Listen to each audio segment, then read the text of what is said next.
আমি যাক এগৰাকী অত্যন্ত জাতিপ্ৰেমী আৰু জাতিৰ সম্প্ৰীতিৰ কাৰণে এক শক্তিশালী কণ্ঠ বুলি আমি যাক ক'ব পাৰোঁ। ৰাজীৱ শদিয়া ডাঙৰীয়াৰ অকাল মৃত্যুত আমি অসম প্ৰদেশ কংগ্ৰেছ কমিটিৰ সমুদায় পৰিয়ালবৰ্গ অত্যন্ত মৰ্মাহত। কাৰণ তেওঁৰ গান আমি চবেই শুনিছোঁ। এটা গানে আমাক সকলোকে চুই যায় যে গোটেই অসম ঘূৰিলোঁ, অসমীয়া নেদেখিলোঁ। অৰ্থাৎ আমাৰ মাজত জাত পাত ধৰ্ম ভাষাৰ মাজেদি যিটো বিভাজন সৃষ্টি কৰা ষড়যন্ত্ৰ, সেই ষড়যন্ত্ৰৰ বিৰুদ্ধে ৰাজীৱ শদিয়াৰ যিটো শক্তিশালী কণ্ঠ আছিলে যে অসমীয়াত্ব কি, অসমীয়া জাতিৰ সংজ্ঞাটো তেওঁ নিজৰ শুৱলা কণ্ঠৰে যেনেকৈ বুজাবলৈ চেষ্টা কৰিছিলে, বিশেষকৈ নতুন প্ৰজন্মৰ মাজত সেই গানটো যথেষ্ট জনপ্ৰিয়তা লাভ কৰিছিল।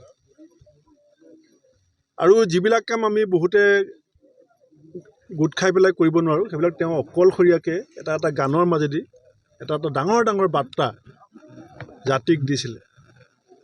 আৰু এটা বাক্য আমাৰ গা চুই যায়, তেওঁ নেতাসকলক লৈ পেলাই গাইছিলে যে ৰাইজৰ আৱেগৰ দালাল হ'ব নালাগে নেতা। এনেকৈ এজন গায়কে নেতাসকলক যিটো সাৱধানবাণী শুনাইছিলে ৰাইজৰ হৈ পেলাই, সেইটো বৰ সাধাৰণ কথা নহয়। ৰাইজৰ আৱেগৰ দালাল হ'ব নালাগে নেতা। নেতা হৈছে ৰাইজৰ আৱেগৰ দালাল। কিয় গাবলগীয়া হৈছিলে, কিয় গাইছিলে?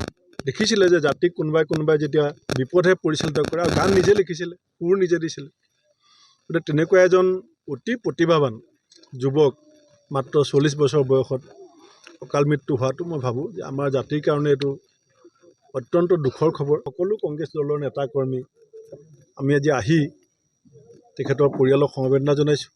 আৰু আমাৰ কৰ্মীসকলে সকলোৱে আমি মিলি, বিধায়কসকল, সাংসদসকল, আমি দলৰ ফালৰ পৰা এককালীনভাৱে 2 লাখ টকা এটা পৰিয়ালটোলৈ সাহাৰ্য আগবঢ়াইছোঁ। আৰু পৰিয়ালটোৰ এটা ডাঙৰ চক্ৰান্তৰ বলি হৈছে। অত্যন্ত এইটো চৰকাৰৰ কাৰণে এইটো ডাঙৰ প্ৰত্যাহ্বান। কাৰণ শদিয়াৰ তিনিচুকীয়াৰ মানুহে ৰাজীৱ শদিয়াক কিমান ভাল পায়, সেইটো তেওঁৰ শেষ যাত্ৰাত আমি দেখিছিলোঁ। আপোনালোকে টিভিত দেখাইছিলে কেনেকৈ হাজাৰ হাজাৰ মানুহ তেওঁৰ শেষ যাত্ৰাত চকু পানী টুকি টুকি আহিছিল। সেই পৰিয়ালটো এতিয়া এচাম দুষ্ট চক্ৰৰ ষড়যন্ত্ৰৰ বলি হৈছে।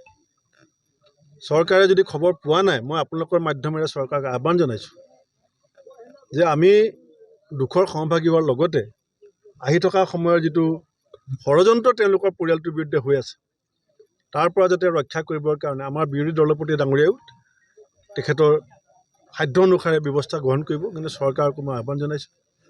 আৰু পৰিয়ালটোৰ যিটো অৱস্থা মই দেখিছোঁ, চাগিলে ৰাজীৱে জাতীয়তাবাদী কথাবিলাক বৰ খোলাকৈ কোৱাৰ কাৰণেই বেছি আগবাঢ়িব পৰা নাছিলে।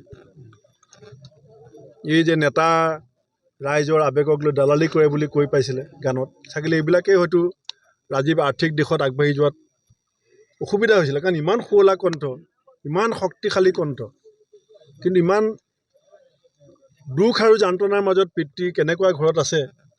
গতিকে এই কথাখিনি আমি সকলোৱে নিশ্চয় চকু ৰাখিব লাগিব।